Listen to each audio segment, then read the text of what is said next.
Engineering यत्रो ड्रइङहरू केही पनि नहुँदाखेरि पनि लगभग तपाईँको 146 मिटर अग्लो, त्यो पनि कहिले भन्दा 2560 BC भन्नुपर्छ, लगभग तपाईँको 4-5 हजार वर्ष पहिले चाहिँ यस्तो स्ट्रक्चर बनाएर चाहिँ अहिलेसम्म पनि देखिन सकिन्छ हामीले होइन, पिरामिड भनेर।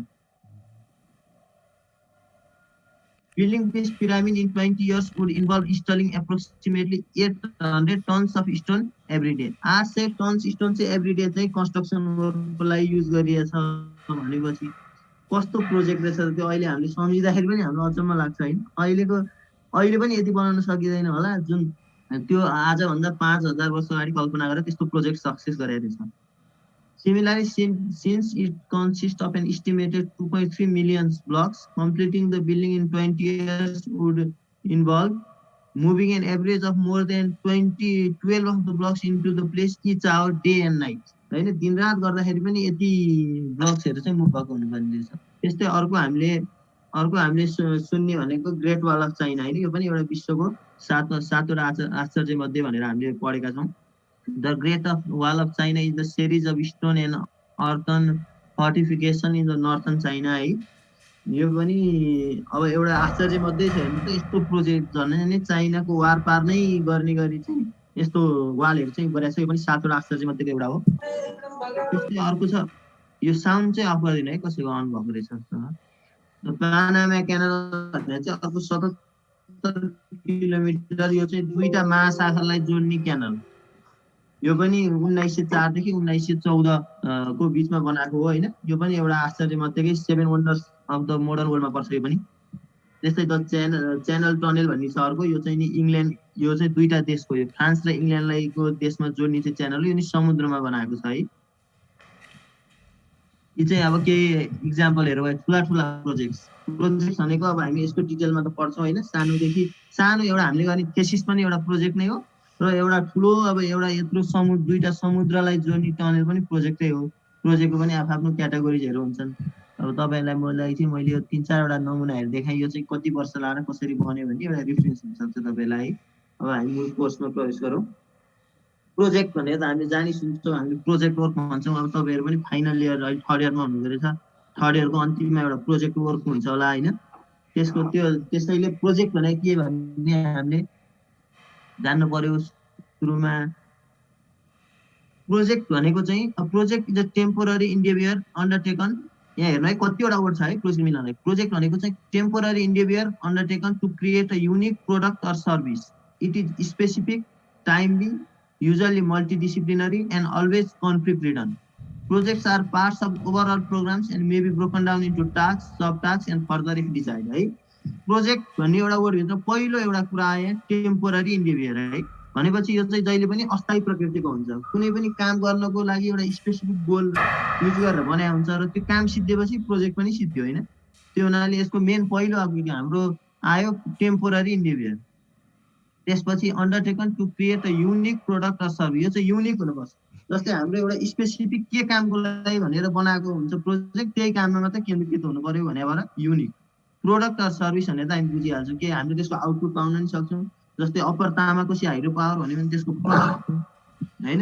त्यो बाहेक कुनै हामीले अब कुनै वेब डेभलप गऱ्यौँ होला, प्रोजेक्ट हुनसक्छ भनेदेखि त्यसबाट हामीले सर्भिस पाउन सक्छौँ। त्यसपछि यसको फिचर भनेको यो चाहिँ स्पेसिफिक, टाइमली, अनि मल्टिडिसिप्लिनरी भनेको एउटाभन्दा बढी विषयसँग सम्बन्धित हुनसक्छ होइन। अनि कन्फ्लिक्ट पनि हुनसक्छ यसमा, जहिले पनि कन्फ्लिक्ट हुन्छ। किन भन्दा प्रोजेक्ट भन्ने बित्तिकै त्यसमा धेरै म्यान पावरको कुरा होला, धेरै सर्भिसको कुरा होला है। त्यो भएर प्रोजेक्ट भनेको चाहिँ specific, timely, usually multidisciplinary and conflict ridden हुन्छ है। अर्को प्रोजेक्ट भने चाहिँ कसरी आयो भन्दा चाहिँ first use around in 16th century. यो चाहिँ ल्याटिन वर्ड प्रोजेक्टर भन्नेबाट आएको, PROJICERE है। त्यसको एक्ज्याक्ट मिनिङ चाहिँ के हुन्छ भन्दाखेरि थ्रो फरवर्ड। यसलाई चाहिँ अगाडि फाल्नु अथवा अगाडि बढ्नु भन्ने हुन्छ यसको शाब्दिक अर्थ चाहिँ। It suggest movement, a trajectory, a certain relationship with space and time है। प्रोजेक्सन भन्ने बित्तिकै हामी त्यही त बुझ्छौँ नि, स्पेस र टाइमसँग सम्बन्धित होइन। The implied process involves a point of departure भन्नाले अब हामीले के फाल्यौँ भनेदेखि पहिला सुरुमा एउटा पोइन्ट अफ डिपार्चर हुनेको, अब use as a base from which कहाँबाट फाल्ने, अनि अगाडि बढेपछि त्यसको कहाँसम्म पुग्ने भन्ने कुरा चाहिँ यसो यो प्रोजेक्ट थ्रो फरवर्ड अथवा शाब्दिक अर्थले चाहिँ त्यो अर्थ बताउँछ है प्रोजेक्ट। अझ प्रोजेक्टकै कुरा गर्दाखेरि चाहिँ project is a method which enables us to move from idea to action structuring the various stages in that process भन्छ है। स्टेजको बारेमा त हामी डिटेलमै पढ्छौँ। अब यसले चाहिँ के हो, यो चाहिँ के बिचको दुईटा भन्दा एउटा सोच र कार्य बिचको होइन। पहिला यसो गर्ने भनेर सोच्नु अनि त्यसपछि त्यसलाई अब हामीले रियल लाइफमा चाहिँ फलो गर्नु भनेपछि आइडिया र एक्सन बिचको यो चाहिँ एउटा आइडिया र एक्सन बिचको रिलेसनसिप जस्तो भयो है। Sets out to alter the social environment in which it is take shape in a certain social spatial and temporal concept भन्छ है। यो चाहिँ अब प्रोजेक्ट भनिसकेपछि त त्यसले सामाजिक विषय पनि उठान गर्ला। अब त्यसपछि स्पेसियल हामीले अब सर्वेको हिसाबले त स्पेसल लोकेसन कहाँको भन्ने कुरा नै आउला र टेम्पोरल टाइमसित पनि कन्टेक्स्ट राख्छ है। प्रोजेक्ट भनेपछि चाहिँ एउटा हामीले हरेक हिसाबले सोच्नु पर्यो है। अब सुरुमा प्रोजेक्ट डिफाइन गर्दा मैले सुरुमा नि भने त्यो चाहिँ अब एउटा हाइड्रो पावर प्रोजेक्ट पनि हुनसक्ला। भोलिपछि तपाईँले थर्ड इयरको फाइनलमा गर्ने अथवा ब्याचलरमा गर्ने थेसिस पनि एउटा प्रोजेक्ट होला। मास्टर्समा गर्ने प्रोजेक्ट पनि के अरे एउटा थेसिस पनि प्रोजेक्टै हो एउटा होइन। अथवा त्यसले कुनै आउटपुट दिने खालको पनि हुनसक्छ, सर्भिस डेलिभरी गर्ने खालको पनि हुनसक्छ होइन। Is the product of collective activity. Project भन्ने बित्तिकै जहिले पनि कलेक्टिभ, यो त एकदम इम्पोर्टेन्ट नै भयो नि। एउटा व्यक्ति अथवा सामान्य एउटा प्रोजेक्ट भनेपछि एउटा व्यक्ति अथवा एउटा कुनै र डाटाले मात्र सम्भवै हुँदैन। त्यसको लागि त लार्ज एमाउन्ट अफ पिपुल चाहिएला, रिसोर्सेस चाहिन्छ है। Necessarily involves evaluation which establishes a link between idea and action. अहिले पनि भने एउटा के गर्छु भन्ने सोच र त्यो फाइनल आउटपुट बिचको रिलेसनसिप नै प्रोजेक्ट हो। यो एकजना राइटर विद्वानले चाहिँ के भने राल्फ कुरियर डेभिस भनेर चाहिँ simply a cluster of activity that is relatively separate and clear cut. म के गर्न खोज्दैछु भन्ने कुरा त्यो युनिक हुनु पर्यो। सेपरेट भने अहिले पनि आएको अनि क्लियर कट है। जस्तै building a plan, designing a new package, soliciting a gift of $5 lakh for a men's dormitory. Dormitory भनेको त्यो होस्टेलमा राख्ने ठुलो त्यो खाटहरू जस्तोलाई डोर्मिटरी भन्छ है। मेन्स डोर्मिटरी आर इक्जाम्पल्स भनेपछि जे पनि हुनसक्छ भने उनले चाहिँ एउटा इक्जाम्पल मात्र दियो। प्रोजेक्ट भनेको यही डिफिनेसन भन्दा पनि जस्तै जे गर्नुभयो भने त्यो प्रोजेक्ट हुनसक्छ। यो एउटा पार्टिकुलर प्रोजेक्ट भन्नाले कुनै विकास निर्माणको मात्रै नै हुन सक्दैन अथवा कुनै व्यक्तिले गर्ने एउटा थेसिस मात्रै पनि होइन। सबै जेलाई पनि प्रोजेक्ट भन्न सकिन्छ होइन। Project is typically has a distinct mission and a clear termination point. भन्नुको अर्थ सुरुमा हामीले भन्यो नि टेम्पोररी बिहेभियर भनेर होइन। यसको चाहिँ जहिले पनि एउटा हामीले के गर्न खोजेको त्यो आउटपुट आएपछि प्रोजेक्ट चाहिँ टर्मिनेट हुन्छ है जहिले पनि। अब थप प्रोजेक्टको बारेमा अझ थप डिफिनेसनहरू, a unique set of coordinated activities with defined starting and finish point है। अनि undertaken by individual or organisation to meet specific objectives within defined schedule, cost performance and parameters है। यो नि अलिक सिम्पल खालको डेफिनेसन हो। यो चाहिँ कोअर्डिनेटेड एक्टिभिटिज हो, तर कम्बाइन्ड एकजना भन्दा बढी व्यक्ति पनि इन्भल्भ हुन सक्छ है। With defined starting and finishing points undertaken by an individual or organization to meet the specific objectives within defined schedule, cost and performance parameters है। Simply भन्नुपर्दा चाहिँ project may be defined as a planned set of interrelated tasks to be executed over a fixed period and within certain cost, resource and other limitation है। जुनमा पनि हाम्रो त्यही आएको छ है। यो चाहिँ टास्क वा एक्टिभिटिज हो जुन चाहिँ एउटा फिक्स्ड इन र स्टार्टिङ पोइन्ट हुन्छ अथवा पिरियड हुन्छ। स्टार्टिङ र इन भनेपछि फिक्स्ड पिरियडको हुन्छ र यसमा चाहिँ के फ्याक्टरहरू हुन्छ भन्दा कस्ट, रिसोर्स र अरू लिमिटेसन पनि हुनसक्छ है। जुनमा पनि लगभग हरेक डिफिनेसन हामीले हेऱ्यौँ भने त्यही हो त्यसको मेन थिम चाहिँ है। भने जस्तै मैले अहिले भनिहालेँ फन्डामेन्टल क्राइटेरिया भनेको चाहिँ यसमा defined starting and finishing point and must meet certain specified objectives होइन। हामीले के गर्न खोजेको त भने त्यो एउटा अब्जेक्टिभ पाउनु पर्यो र यसको चाहिँ सर्टेन टाइम लिमिट हुनु पर्यो। अनि अर्को क्वालिटी, अनि यसको चाहिँ एउटा क्वालिटी पनि हुनु पर्यो होइन। यति चाहिँ उसको धेरै हुन सक्छन् यसमा टुल्स, तर बेसिक फन्डामेन्टल क्राइटेरिया हुन्छ। प्रोजेक्ट भन्ने बित्तिकै हामीले तीनटा कुरा थाहा पाउनु पर्यो। एउटा एक्टिभिटी त्यस्तो एक्टिभिटिज हो जुनमा चाहिँ हामी टाइम बााउन्ड छ, यति समयमा सक्नुपर्ने भन्ने हुन्छ होइन। त्यसपछि बजेटको कुरा आइहाल्छ प्रोजेक्ट भन्ने बित्तिकै। र अर्को त्यति दुईटा सँगसँगै क्वालिटी चाहिँ मेन्टेन भएको हुनु पर्यो। र अर्को एउटा चौथो पनि छ, त्यो भनेको चाहिँ के हो भन्दाखेरि सेफ्टी। यति तीनटा चाहिँ हाम्रो फन्डामेन्टल क्राइटेरिया होइन। तर तीनटैलाई बिचमा चाहिँ जहिले पनि सेफ्टी बसेर आउनु पर्यो। सेफ्टीले चाहिँ कुनै पनि टाइमलाई पनि छोड्न सक्ला अलिकति, किन भन्दा व्यक्तिको सेफ्टी भनेको चाहिँ त्यति महत्त्वपूर्ण हुन्छ नि त। कस्ट पनि बरु अलिकति बढाउन सकिएला, हुन्छ कस्ट पनि कन्ट्रोल एउटा लिमिटेड हुन्छ होइन। अथवा क्वालिटी पनि कम्प्रोमाइज गर्न सकेन तर सेफ्टीलाई चाहिँ कम्प्रोमाइज गर्न सकिँदैन। त्यसैले for the principle is the same. Some organisation like to substitute the word quality with performance है। क्वालिटीको ठाउँमा चाहिँ कसैले पर्फर्मेन्स पनि भन्छ, जस्तै कस्ट टाइम र पर्फर्मेन्स पनि भन्न सक्छ। तर क्वालिटी र पर्फर्मेन्स चाहिँ अब उस्तै रूपमा सँगसँगै प्रयोग हुने हुनाले तिनवटा भयो फ्याक्टर र तिनवटाको बिचमा बस्ने भनेको जहिले पनि सेफ्टी होइन। But the principle is the same. The operational requirements of the project must be met and made safely. Quality भने नि पर्फर्मेन्स भने पनि सेफ्टीलाई चाहिँ सेफली हामीले त्यो प्रोजेक्ट चाहिँ सम्पन्न गर्नु पर्यो। त्यो पनि फन्डामेन्टल क्राइटेरियाको बिचमा हुन्छ है। अब अर्को हेरौँ क्यारेक्टरिस्टिक्स अफ द प्रोजेक्ट होइन। A single definable purpose in item or result है। यसको डिटेलमा अर्को स्लाइडमा मैले हालेको छु। एभ्री प्रोजेक्ट इज युनिक भन्नुको अर्थ त तिमीले के गर्न खोज्यौ, तिम्रो के तामाकोसीको प्रोजेक्टको मेन अर्थ भने के हो त भन्दा हाइड्रो पावर उत्पादन गरेर त्यसलाई चाहिँ अब त्यसको नेसनल ग्रिडमा युज गर्ने, त्यसले विकास निर्माणमा सहयोग गरोस् होइन, त्यो एउटा हो भने अब तपाईँहरूले प्रत्येकले अहिले लास्टमा एउटा प्रोजेक्ट गर्नु होला। त्यो प्रोजेक्टको थिम भनेको अब त्यसले चाहिँ त्यसको आउटपुट निकालेर हामीले प्रेजेन्ट गर्ने भयो होइन। त्यस्तै प्रोजेक्ट्स आर टेम्पोररी एक्टिभिटिज। यो तपाईँले अघि नै भने के एउटा मिसनको लागि बनाएको हुन्छ प्रोजेक्ट। जब त्यो मिसन सिद्धिन्छ त्यो प्रोजेक्ट सिद्धिनु टाइममा हामीलाई आउटपुट पायो भने त्यसको प्रोजेक्ट सिद्धियो, त्यो प्रोजेक्ट काम सिद्धियो है। अनि project cut across organisational lines भनेको यो चाहिँ एउटा मात्र व्यक्ति अथवा एउटा मात्रै रिसोर्सहरूले चाहिँ कहिले पनि सकिँदैन होइन। तपाईँले एउटाबाट अर्को पनि जानु पर्यो। जस्तै इक्जाम्पल मैले चाहिँ हाइड्रो पावरकै केसमा भने एउटा इक्जाम्पल सजिलो भएर तपाईँको मेन त्यहाँ भनेको के भन्दा विद्युत उत्पादन गर्ने हो है। तर त्यसमा कतिवटा अर्गनाइजेसन लाइन्स हुन्छ। पहिला हामीले अनुमति दिनु पर्ला नेपाल सरकारसित हाइड्रो पावर बनाउन, त्यसपछि त्यहाँ स्थानीय तहसित सिफारिस हुनु पर्ला, त्यसपछि स्थानीय तह के त्यहाँका अब जनताहरूसित समन्वय गर्नु पर्ला हामीले, त्यसपछि त्यहाँ मेकानिकल होला एक्टिभिटिज होला, त्यसपछि बिजुली अर्गनाइजेसनल होला, सर्वे हामी सर्वेयरको काम होला त्यहाँ सुरुमै सर्वे गर्ने स्टेक आउट, सिभिल इन्जिनियरले डिजाइन गर्ला त्यहाँ ड्याम कहाँ भनेर, अथवा मेकानिकलले ठुल्ठुला फलामहरू सप्लाई गर्ने होला, त्यो पनि नेपाल मात्र नभएर विदेशबाट पनि कन्ट्र्याक्ट गर्नु पर्ला होइन। कति नेपालमा उत्पादन गर्न सक्ने भए भनेपछि यो चाहिँ एक्रस अर्गनाइजेसनल लाइन्स भन्दा बाहिर हुन्छ। त्यहाँ भएका संस्थाकाले मात्र गर्न सम्भव पनि हुँदैन। त्यसको लागि त धेरै टिमवर्क चाहियो, धेरै संस्थासित समन्वय हुनु पर्यो है। र एकभन्दा सित समन्वय र सहकार्य हुनु आवश्यक हुन्छ प्रोजेक्टको एउटा। अर्को भनेको जहिले पनि यसको अनफेमिलियरिटी हुन्छ भन्नुको अर्थ यो चाहिँ अब गर्दै जाँदा थाहा हुने। जे पनि अब पहिले गरेपछि नयाँ युनिक भन्नुको अर्थ के हो त, पहिलो गरेबाट हामीले त्यो अनुभव त लिन सक्छौँ। तर जहिले पनि यो चाहिँ अब एउटा अन्यलताकै बिच हुन्छ प्रोजेक्ट हुने चाहिँ। अब जस्तै तिमीहरूले एउटा कुनै फाइनल प्रोजेक्ट गर्न लाग्यो भने पनि सुरुमा यसो प्रपोजल पेश गर्छौ, यतिसम्म म गर्न सक्छु भन्ने जस्तो हुन्छ आफूले अब त्यो अनुभव गरे पनि। अब त्यो गर्दै जाँदाखेरि चाहिँ त्यो बिचमा ढुक्क चाहिँ आफू हुन सकिँदैन प्रोजेक्ट भनेको कहिले पनि। युनिक भन्नुको अनफेमिलियरिटी भन्नुको अर्थ यो युनिक हुन्छ।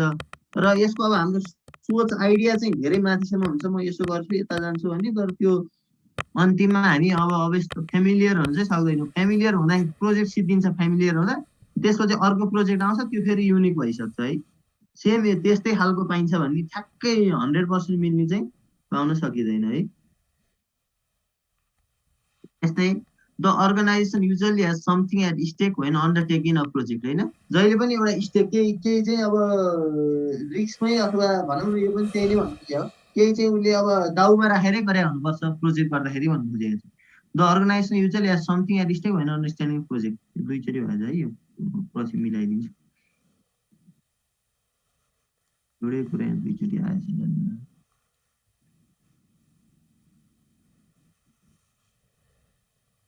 अझ त्यसलाई डिटेलमा है अघि भने चाहिँ जेनरलको मैले यहाँ पोइन्ट वाइज छुट्याएको छु। अब क्यारेक्टरिस्टिक्स अफ प्रोजेक्ट है। प्रोजेक्टको क्यारेक्टरिस्टिक्स भनेको एउटा यसको पर्पज हुनु पर्यो। तिमीहरू के गर्न खोज्दैछौ त हामीले, जस्तै हामीले एउटा रोड निर्माण गर्न खोज्दैछौँ भने जस्तै एउटा हुलाकी राजमार्ग हामीले बनायो है सरकारले, कति पुरानो योजना हो नि, त्यो पनि एउटा ग्रान्ड प्रोजेक्ट अहिले आउँछ प्रोजेक्टको टाइपमा। त्यो भनेको मेगा प्रोजेक्ट हो भनेपछि नेपालको तराई बेल्टको पूर्वदेखि पश्चिमसम्म चाहिँ तपाईँहरूको बाटो सडक है। तपाईँले सुन्नु पनि भएको होला नाम चाहिँ अब डिटेलमा। हुलाकी सडक भनेको अहिले मध्य पहाडी लोक राजमार्ग भन्छ। जस्तै एउटा चाहिँ तराईको चाहिँ पूर्वकोदेखि पश्चिमसम्म भ्याउने गरी चाहिँ एउटा रोड अहिले डिजाइन गरेको धेरै पहिला हामी 40-50 वर्षदेखि। त्यसमा चाहिँ यो दुई देश बिचको कन्फ्लिक्ट भन्छ कि धेरै राम्रो छ त्यो प्रोजेक्ट। त्यसले चाहिँ कस्तो गर्न खोजे भन्दा त्यसमा चाहिँ दुईटा यो राजा महेन्द्रकै पाला भने कि अलिक पछिको है त्यसको भिजन चाहिँ के भन्दा लगभग बोर्डरबाट 4-5 किलोमिटरको ओर हाम्रो नेपाल र इन्डिया बोर्डरको चाहिँ पूर्वदेखि पश्चिमसम्म चाहिँ हुलाकी राजमार्ग बनाउने भनेर चाहिँ डिजाइन गरेको छ धेरै लामो। र त्यसको अर्थ चाहिँ के हो पर्पोज भन्दाखेरि चाहिँ इन्डियाले जस्तै नेपाललाई मिच्दै मिच्दै आइरहेछ है त्यसलाई पनि त त्यो हाइवे त्यहाँ बिचमा भयो नि त त्यसले एउटा बााउन्ड्री पनि काम गर्यो नेपालको। अथवा त्यसले गर्दा लगभग तराईका धेरै मान्छेहरूलाई चाहिँ हाइवेसम्म आउनु परेन भित्रभित्रैबाट एक जिल्लाबाट अर्को जिल्ला जाने विकास निर्माणमा सहज होला भन्ने हिसाबले चाहिँ प्रोजेक्ट भयो नि त्यो नि एउटा होइन पर्पोज जस्तो जे पनि हाइड्रो पावर हो भने हाम्रो पर्पोज हुन्छ त्यसले बिजुली उत्पादन गर्ने भन्ने एउटा हाम्रो पर्पोज होला अथवा त्यहाँका व्यक्तिलाई रोजगार नै हुनसक्छ भन्ने त्यो चाहिँ सेकेन्डरी खालको पर्पोज होला होइन। त्यही भएर कुनै पनि प्रोजेक्टको चाहिँ एउटा स्पेसिफिक आफ्नो पर्पोज हुनुपर्छ है नामले पनि धेरै आइडिया तानिरहन्छ। त्यसपछि प्रोजेक्ट आर रियलिस्टिक त्यो चाहिँ गर्न सक्ने खालको हुनु पर्यो। आइडिया त अब के गर्छु भन्ने हुन्छ होइन एकैचोटि आइडिया त दिमागमा अनेक आउँछ नि मान्छेले यो पनि गर्न सक्छु भने तर त्यो रियलिस्टिक र लास्टमा त्यो आइडिया सुरुको फिजिबिलिटी चाहिँ कतिको छ त्यसको त्यो चाहिँ रियल लाइफमा आफूले एप्लिकेट दिमागैले सोद्धा त अब त्यो उसले यो चाहिँ अब हाम्रो कुनै राइटरले गरे जस्तो होइन होइन कहाँ जाने के गर्ने भनेर त्यो उनीहरूको त कहाँ कहाँको सोच हुन्छ नि एउटा तर यो प्रोजेक्ट चाहिँ फिल्डमा प्र्याक्टिकेबल हुनुपर्छ भने है realistic. Projects are limited in time and space. तपाईँको एक दिन टाइम बढी भयो भनेदेखि म चाहिँ अलिकति कन्स्ट्रक्सन फिल्डमा पनि काम गरेँ होइन यो चाहिँ टाइमको चाहिँ कति महत्त्व हुन्छ क्या ठुल्ठुलो प्रोजेक्टमा। लास्ट टाइम म अख्तियार बर्दिवासमा चाहिँ मैले भनिहालेँ थिएँ तपाईँहरूको कस्तो हुँदो रहेछ भन्दाखेरि यो चाहिँ सरकार र एउटा आइडिया मात्रै गरेँ सरकार र कुनै ठेक्का गर्ने ठेकदार बिचको सहमति भयो यतिमा सक्छु भनेर उसले कबल गर्यो बनाउन आयो र उसले चाहेको भन्दा लगभग 6 महिना आइसक्यो भने उसलाई चाहिँ सरकारले रिवार्ड पनि दिन सक्दो रहेछ किन भन्दा त्यो एक दिनको टाइम भनेको जस्तै कुनै पनि अफिसले हाम्रो अफिसले मानौँ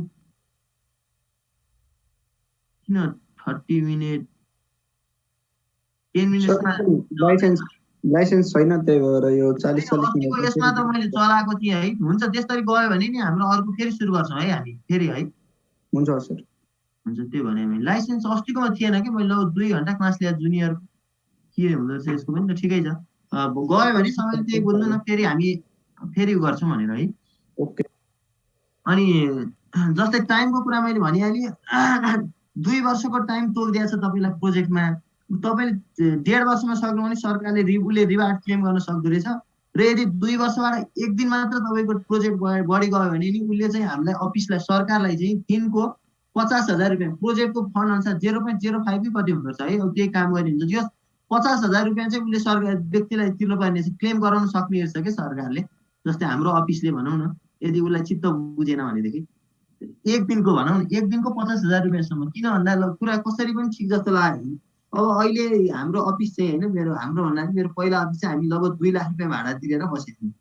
अब हाम्रो त्यो नयाँ भवन बन्ने बित्तिकै त हामी त्यहाँबाट चाहिँ हाम्रो आफ्नो भवनमा सर्न सक्थ्यौँ हाम्रो रिसोर्सेस हुन सक्थ्यो त्यहाँ तर हामीले चाहिँ के गर्यो भन्दा भाडा पनि तिरिरहनु पर्ने अब त्यसले चाहिँ त्यहाँ 6 महिना ढिला गरिदियो भने त हामीलाई त 12 लाख रुपियाँ घाटा भयो। त्यो हुनाले चाहिँ हाम्रो टाइमको पनि प्रोजेक्टमा एकदम महत्त्व हुन्छ त्यसले एक आपसमा रिलेटेड हुन्छ है त्यो पनि भन्नु खोजेँ।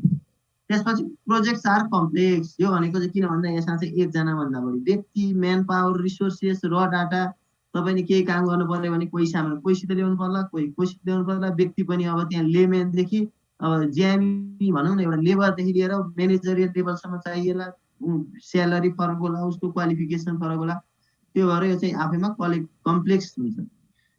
कलेक्टिभ भने पनि त्यही हो मोर देन वान पार्टनर चाहिन सक्छ मोर देन वान रिसोर्सेस चाहिन सक्छ है। प्रोजेक्ट्स आर युनिक प्रत्येक प्रोजेक्टको चाहिँ आफ्नो एउटा क्यारेक्टरिस्टिक्स हुन्छ र त्यो उसले त्यसलाई आफ्नो मिट गर्नलाई लागिरहेको हुन्छ है युनिक हुन्छ एक वा अर्कोसँग मिल्छ भने 100% मिल्दैन। Projects are an adventure different and ground breaking they always involve some uncertainty and risk भनेपछि अलिकति च्यालेन्जै हो होइन केही म गर्छु भनेर तपाईँले केही गर्छु म भनेर लाग्नु भनेपछि त त्यो सुरुमै त्यो हुँदैन सुरुमा त प्रपोजल हुन्छ हाम्रो यो म गर्न सक्छु भनेर एउटा आर्ट गर्ने भनेको एउटा एडभेन्चरै हो त्यो त स्टेप वाइज हुन्छ गर्दै जाँदा होइन। त्यसपछि project can be assessed measurable aims which must be open to projects are planned and broken down into measurable aims which must be open to evaluation. मान्छे प्रोजेक्ट भन्ने बित्तिकै एकैचोटि मैले यसो गर्छु भनेर आजको भरि हुँदैन, त्यसमा चाहिँ स्टेप्स हुन्छन् होइन। बिस्तार बिस्तार हामीले एउटा एम गरे आउँछौँ, त्यो फर्स्ट फुलफिल होला, त्यसपछि सेकेन्ड स्टेपमा जान्छौँ, बिचमा कति प्रब्लमहरू आउँछ, त्यो एउटा ड्रइङ छ इन्ट्रेस्टिङ खालको, अहिले तपाईँहरूलाई देखाउँछु म। कस्तो हुन्छ भन्दा एकचोटि सुरुमा हेर्दा चाहिँ यति त म गरिहाल्छु भने जस्तो हुन्छ होइन। प्रोजेक्ट कसैले हेऱ्यो भने यसो यसो गर्छु, यो गर्छु, यसो यता गर्छु यस्तो हुन्छ। अब सेकेन्ड स्टेप गर्दै गर्दै गर्दै गयो, मिल्दैन, बिग्रिन्छ, यता गऱ्यो यता मिल्दैन, त्यसरी एउटा फ्रस्ट्रेसन लेभल आउँछ होइन। त्यसपछि आउटपुट देखिँदैन, अनि खोज्यो उता गऱ्यो, अलिअलि हुँदै जान्छ हुँदै जान्छ, अब एउटा पोइन्टमा पुगेपछि अलिकति अब चाहिँ होला कि जस्तो हुन्छ होइन। त्यो अब प्र्याक्टिस गर्यो फेरि बिग्रिन्छ, अन्तिममा अनि हामीले ठ्याक्क आउटपुट पाउन त धेरै समय लागेपछि उतार चढाव जस्तो त्यो भएपछि साइनको जस्तो साइन ग्राफ हुन्छ नि जुन तलमाथि भएर लास्टमा भेटिन्छ है। Projects are made up of stages भनेपछि यसमा धेरैवटा फेज हुन्छ।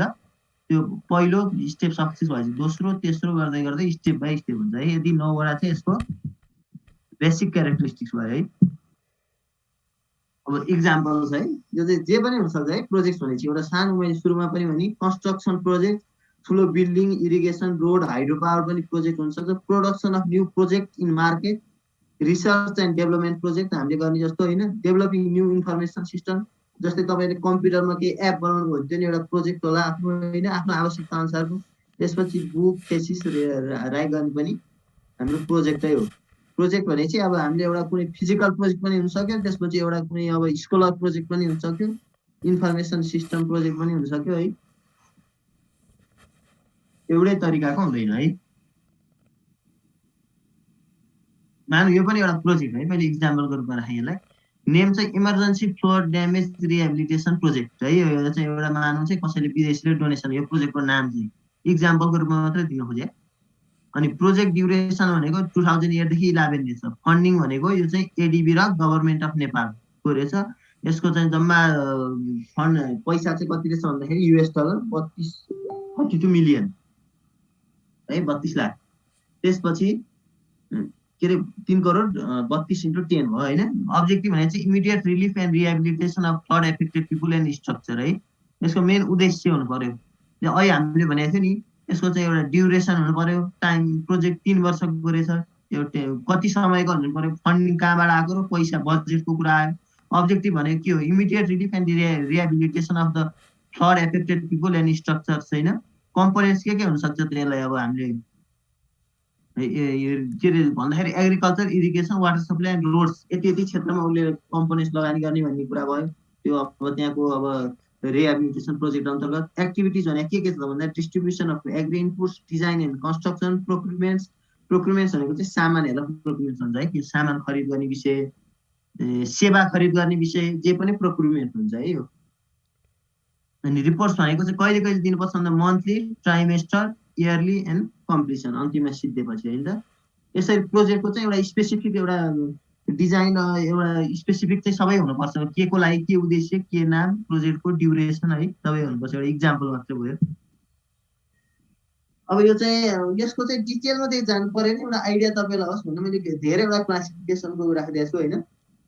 के खालका हुन सक्छन् त भनेर टर्महरू नसुने पनि हुनसक्छ। क्लासिफिकेसन अफ प्रोजेक्ट चाहिँ एकर्डिङ टु फन्डिङको हिसाबले चाहिँ प्राइभेट सेक्टरको हुनसक्छ, गभर्मेन्टको हुनसक्छ, ग्रान्ट डोनेसन हुनसक्छ, लोन हुनसक्छ है। 4 प्रकारको हुनसक्छ। तपाईँलाई यसको चाहिँ मैले त्यो एउटा बुकको फोटो खिचेर राखेको थिएँ पहिले, हाम्रो ब्याचलरको यो project engineering and project management भन्ने चाहिँ एउटा सबै इन्जिनियरले के, म चाहिँ जियोमेट्रिक्स इन्जिनियरै हो है, मैले केयुबाट पास आउट 2012मा। मैले भन्न खोजेको कुनै पनि इन्जिनियरिङले चाहिँ यो प्रोजेक्ट म्यानेजमेन्ट भन्ने विषय, तपाईँहरू पनि अब सब इन्जिनियरै हुनुभयो होइन, त्यो चाहिँ प्रोजेक्ट म्यानेजमेन्ट भन्ने विषय चाहिँ कम्पलसरी पढ्नुपर्छ कि ब्याचलरमा। त्यसकै लागि यो अहिले कोर्स, नयाँ कोर्समा पनि राखेको छ तपाईँहरू। अनि मैले त्यसकै एउटा फोटोकपीहरू पनि छ यसको अलिक डिटेल यसमा, त्यो चाहिँ तपाईँलाई त्यो फोटो नै म सेयर गर्छु लास्टमा। फोटो बुक चाहिँ छैन मसित, त्यसको सफ्ट कपी छैन, फोटो मैले पाएको छु है यसको डिटेलको लागि। अब एकर्डिङ टु फन्डिङ भन्नुपर्दा चाहिँ प्राइभेट सेक्टर, गभर्मेन्ट सेक्टर हुनसक्यो, ग्रान्ट भनेको कसैको डोनेसन र अर्को लोनमा पनि हुनसक्छ है। अब according to the foreign aided project भन्यो भने एउटा जोइन्ट भेन्चर हुनसक्यो, एउटा बाइलेटरल हुनसक्यो, एउटा मल्टिलेटरल है। जेबी भन्ने चाहिँ तपाईँले नाम कुनै यसको कालिका टुन्डी कालिका जेबी भन्ने थियो कि, मैले चाहिँ पास आउट हुने बित्तिकै एयरपोर्टमा यो कन्स्ट्रक्सनमा एज अ जियोमेट्रिक्स इन्जिनियर काम गर्ने 2-3 वर्ष है त्यो एयरपोर्टमा। अनि त्यसमा चाहिँ हाम्रो दुईटाको जेबी थियो के एउटा स्यान होस्टे भन्ने कम्पनी थियो स्पेनिस अनि त्यसको टुन्डी भन्ने चाहिँ नेपाली जेबी थियो के जेबी भनेको जोइन्ट भेन्चर दुईटैको जस्तै कुनै कुनै आइसिबी प्रोजेक्टहरू भन्यो भने तपाईँहरू त्यसमा चाहिँ इन्टरनेसनल चाहिँ आउनै पर्छ कि इन्टरनेसनल कन्ट्र्याक्ट बिडिङ हुन्छ नि नेपालको स्रोत साधन नपुग्ने अथवा त्यस्तो हिसाबले हो भने आइसिबी भन्छ अनि त्यसको लागि चाहिँ जेबी जेबी भने तपाईँले कालिका यो के जेबी भनेर सुन्नै भएको होला है त्यो चाहिँ दुईटाको संयुक्त भनेर त्यो एउटा भ्यालिडेसनै दिनुपर्छ कि काम गर्दाखेरि त्यसलाई चाहिँ जेबी भनिन्छ दुईटाको अब म्युचुअल अब बाइलेटरल भनेको दुईटाको सहयोगबाट जस्तै एउटा देशले अमेरिकाले नेपाललाई सहयोग गर्ने भनेको बाइलेटरल प्रोजेक्ट हो अब एकभन्दा बढी देशले युएनबाट सहयोग आयो भने मल्टिलेटरल हुन सक्ला है बाइलेटरल भने चाहिँ एउटा देशले अर्को पार्टिकुलर देशको लागि जस्तै त्यो अहिले एकदम एमसिसी भनेर विवादित छ नि त्यो पनि सायद बाइलेटरल अन्तर्गतै पर्यो होइन किन भन्दा अमेरिकन सरकारले नेपाल सरकारलाई सहयोग गर्ने भनेपछि बाइलेटरल प्रोजेक्ट हो त्यो मल्टिलेटरल भनेको अब आफ्नो नामैले पनि बुझिन्छ more than two according to the function है डिजास्टर प्रिभेन्सन खाले प्रोजेक्ट हुन सक्ला अर्को विकास निर्माण डेभलपमेन्ट प्रोजेक्ट हुन सक्यो है एउटा सर्भिस प्रोजेक्ट भन्छ सरकारले अस्ति मात्रै एउटा नागरिक एप लिएर के भन्दैछ है त्यो अलिभर त्यो भनेको सर्भिस प्रोजेक्ट होला एउटा सरकारले गर्ने अर्को इन्भाइरोमेन्ट ल सिद्धिने बेला आउनुभएछ है अब अर्कोमा आइहाल्नु है सिद्धिमा लगइन गरिहाल्छ इन्भाइरोमेन्ट फ्रेन्डली प्रोजेक्ट है अर्को चाहिँ यो चाहिँ इन्भाइरोमेन्टसँग सम्बन्धित प्रोजेक्टलाई चाहिँ इन्भाइरोमेन्टल फ्रेन्डली प्रोजेक्ट भन्न सक्यो है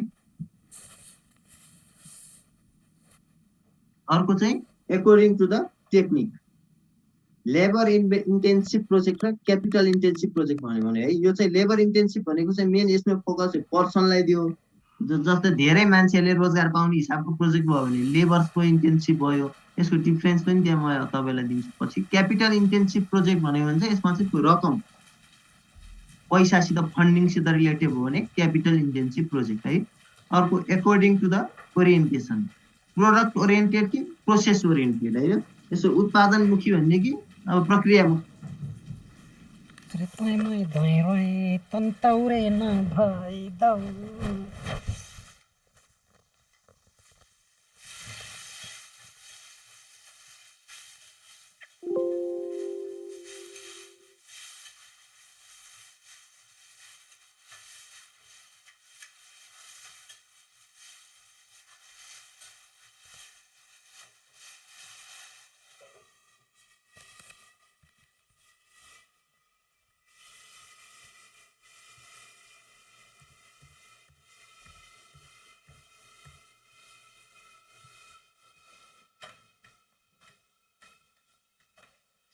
मान्छे मोठा लम्दै हो यो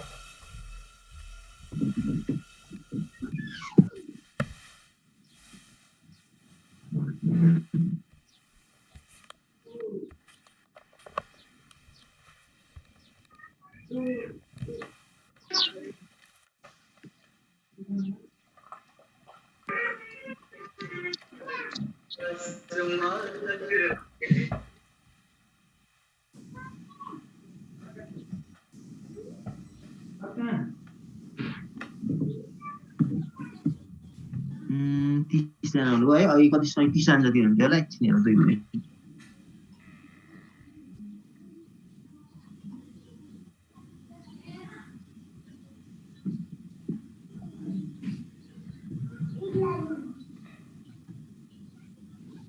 तपाईँको सेयर चाहिँ को हुनुहुन्छ सर म सर सरोज ओझा सरोज ओझा है त्यो के त्यो च्याटमा नम्बर लेखिदिनु होला केही पर्यो भने पछि तपाईँलाई यसो फोन सम्पर्क गर्न सजिलो हुन्छ ओके सर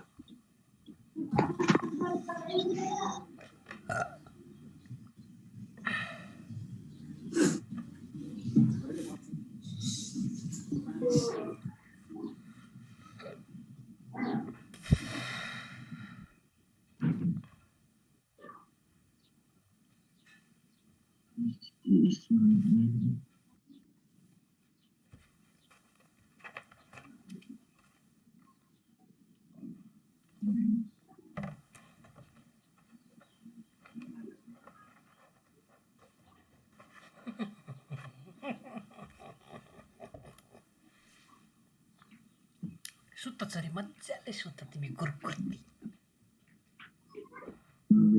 सुत्त निन्नी गर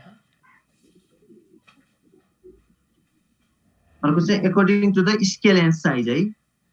स्केलको आधारमा चाहिँ mega project, major project, medium project र स्मल प्रोजेक्ट हुन्छ है। अब तपाईँको मेगा भनेको एकदम ग्रान्ड खालको भनेर बुझाउन, जस्तै अहिले सरकारले चाहिँ यो राष्ट्रिय महत्त्वका आयोजना भनेर चाहिँ न्युजतिर कहिलेकाहीँ सुनिन्छ नि है। जस्तै ती चाहिँ अब ठुला ठुला यो पञ्चेश्वर आयोजना हाइड्रो पावरको पनि ग्रान्ड खालको, त्यस्तोलाई मेगा भन्न सक्यो। त्यसपछि मेजर भन्नाले अलि त्यसको रेन्ज अलिक कम भएको भनौँ न, त्यसको तोकेर भन्दा पनि अब त्यो हाइड्रो पावरको जस्तै अब अर्बमा हुने हो भने मेजर भन्न सकिएला। मिडियम स्मल भनेको त अब हामीले डे टु डे लाइफमा देख्दै आएका पनि हाम्रो निजी एउटा थेसिस बनाउनु पनि त प्रोजेक्ट हो नि, मैले भनिहालेँ होइन। त्यो चाहिँ अब स्मल खालका प्रोजेक्ट हुन सक्ला। कसैको अब एउटा बुक बनाउने, कसैले एउटा सानो एप डेभलप गर्ने लगायतका कुराहरू चाहिँ मैले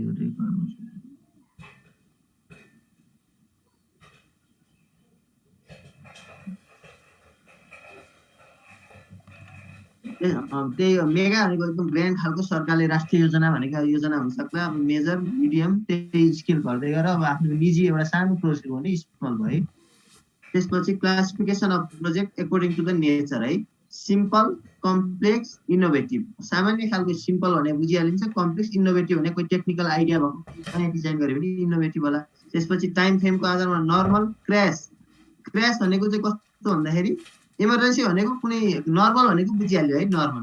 क्र्यास भनेको चाहिँ कुनै चाँडै सक्नु पर्यो, कुनै विशेष कारणवशले गर्दा त्यसमा टाइम थप्ने कि, जस्तै टाइम त भनौँ न दिनरात गरेर गर्ने कि।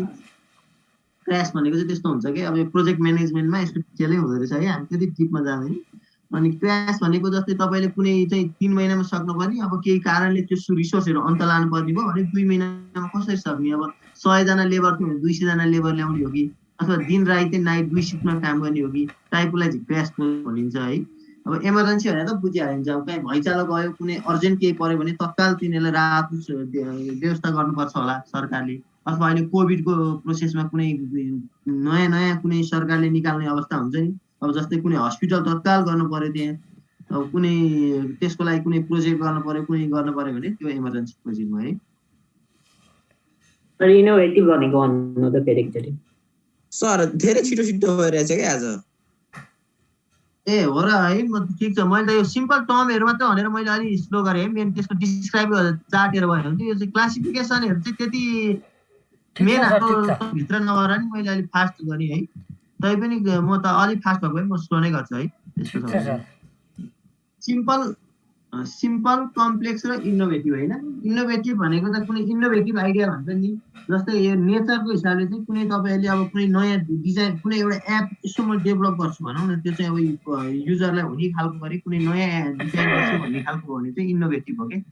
नेचरको हिसाबले चाहिँ कुनै आफूले चाहिँ नयाँ खालको केही नयाँ दिने हिसाबले गर्यो भने इनोभेटिभ भन्ने। नेचरको हिसाबमा चाहिँ सिम्पल, कम्प्लेक्स र इनोभेटिभ। कम्प्लेक्स भनेको प्रायः सबै यो ठुला ठुला योजना, सिम्पल भनेको कुनै तपाईँले थेसिस रेगुलर गर्नुभयो भने त्यो सिम्पल भयो होइन। कम्प्लेक्स भन्नुहुन्छ भनेदेखि तपाईँको अब यो सामान्य जुन प्रोजेक्ट पनि अब विकास निर्माणका बित्तिकै त्यो कम्प्लेक्समा गइहाल्छ।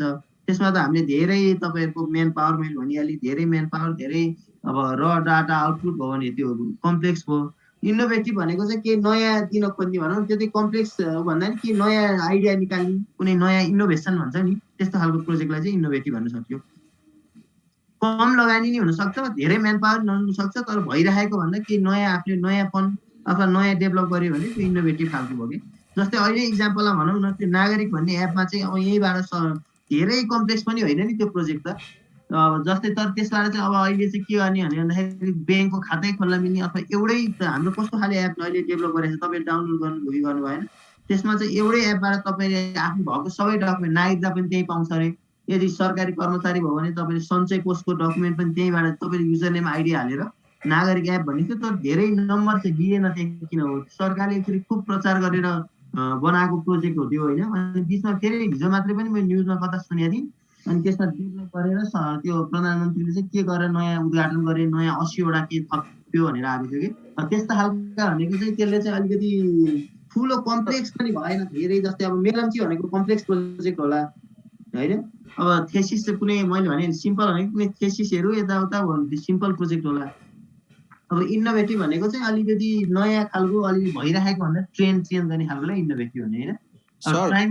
हजुर जस्तो त्यो नागरिक एपको कुरा गर्नुभयो नि हजुर हजुर त्यसलाई प्रोजेक्ट भन्न मिल्छ र सर जस्तो त्यो त प्रोजेक्टको त फिक्स टाइम पिरियड हुन्छ भन्नुभयो नि तर नागरिक एप यस्तो सर्भिस ओरिएन्टेड प्रोजेक्टको त टाइम पिरियड हुने भएन त्यो त रेगुलर फ्लो हुने होइन त्यो बनाउन यसको चाहिँ बनाउने के टाइम त हो, भयो नि बनाउने टाइम त होइन प्रोजेक्ट भनेपछि त्यसको आउटपुट त लङ टर्म हुन सक्यो त्यसले होइन जस्तै अब त्यो त जेमा नि भयो नि भनौँ न तपाईँले कुनै हाइड्रो पावर बनाउनु भयो भने हाइड्रो पावर त बनाउन 3 वर्ष होला 5 वर्ष होला तर त्यसले त आउटपुट त त्यसले त 20औं वर्षसम्म नि अब त्यसको अब 50औँमा 100मा कोल्याप्स हुन्छ भन्ने त आफ्नो ठाउँमा भयो होइन तर त्यसले पनि त्यसै आउटपुट त हामीले निरन्तर दिन सक्यौँ नि त्यो प्रोजेक्ट भनेर त त्यो डेभलप गर्ने प्रोजेक्टलाई त भन्न सक्यो नि हामीले होइन त उसले बनाएर अब त्यसमा प्रोजेक्ट होला अब अहिलेको फेज होला भनौँ न अब त्यो चेन्जिङ फेज होला जस्तै उसले अब केही त्यसमा इरर भयो भने 1-2 वर्षको अब भनौँ न त्यसमा ब्याकअप हेर्ने उसले अब जनताको फिडब्याक लिएर त्यसमा थप बनाउने फेज होला तर बनाउने फेज भन्यो भने हामीले अहिले चाहिँ प्रोजेक्ट भनेर जनताले युज गर्ने भनेर त अब त्यो लङ टर्म हुन्छ तपाईँ भने ठिकै हो ओके सर है अब जेबीहरूको यहाँ भइसक्यो त्यसमा यो लेबर र उता त्यति मेगा भनेको त्यही ग्रान्ड भनिहालेँ क्र्यास यहाँ छ हामी अब इनोभेटिभ भनेको त्यस्तै अलिक नयाँ खालको नयाँपन आउने भन्ने हिसाबले भयो अनि यो टाइम फ्रेम चाहिँ मैले भनिहालेँ होइन नर्मल भनेको जे अब हाम्रो 3 वर्षमा सक्ने भन्ने हिसाबले आयो भने त्यो नर्मल प्रोजेक्ट हो अब 5 वर्ष क्र्यास भन्यो भने तपाईँको कुनै आकस्मिक जस्तै एउटा यति सानो इक्जाम्पल लिँदाखेरि कोही मान्छेको जस्तै हाइड्रो पावर बनाउनु खोज्दैछ उसले चाहिँ एउटा ठाउँबाट सकेर अर्को ठाउँमा लानु पर्यो भने एउटै मान्छेले त्यही मेन पावर लान्छु भनेर उसले चाहिँ बरु म त्यतै गर्छु दिनरात गर्छु र 3 महिना अगाडि नै सकेर लान्छु भन्ने हो त्यस्तो खालको क्र्यास प्रोजेक्ट अब इमर्जेन्सी त हामीले अहिलेको अवस्थामा थाहा पाइहाल्यो होइन थ्याङ्क यू सर त्यसपछि प्रोजेक्टको चाहिँ नर्मली चाहिँ 5वटा गोल्स हुन्छ है स्मार्ट गोल्स भन्छ क्या यसलाई चाहिँ स्मार्ट हुन्छ गोल्स भन्छ होइन स्मार्ट भनेपछि चाहिँ के भन्दा गोल सेटिङ चाहिँ जम्मा 5 स्पेसिफिक हुनु पर्यो मेजरेबल हुन सक्ने त्यसपछि त्यो गर्न सकिने खालको है मेजरेबल भनेको मेजर गर्न सकिने एटेनेबल रेलिभेन्ट र टाइम बाउन्ड यति 5वटा चाहिँ उसको नर्मल स्मार्ट भन्छ कि सम्झिनु नि अलिक सजिलो त्यो कुनै पनि प्रोजेक्टको गोल चाहिँ स्मार्ट हुन्छ भन्छ है स्पेसिफिक हुन्छ मेजरेबल होइन अझ यसमा आउँछ as for specific significant stretching होइन भन्नुको अर्थ हामीले पहिले भन्यो कुनै के काम हामीले गर्न खोज्या भन्ने कुरा चाहिँ स्पष्ट हुनुपर्छ होइन अब यसको चाहिँ अझ हामीले भन्दा सिग्निफिकेन्ट अथवा स्ट्रेचिङ भनौँ भने अर्को मेजरेबल अथवा अर्को शब्द भन्नुपर्दा मिनिङफुल मोटिभेसनल त्यसको के आउटपुट हामीले के अर्थ चाहिँ राख्नु पर्यो त्यसले भन्नु खोज्यो मेजरेबल भनेको केही मिनिङ चाहिँ दिनु पर्यो लास्टमा गर्ने भन्यो लास्टमा गऱ्यो तर के पाएछ भन्दा केही पनि छैन जनताले भन्ने जस्तो अथवा कुनै युजर ग्रुपले केही पाएन भने पनि त्यसले त्यो प्रोजेक्टको कुनै अर्थ भएन है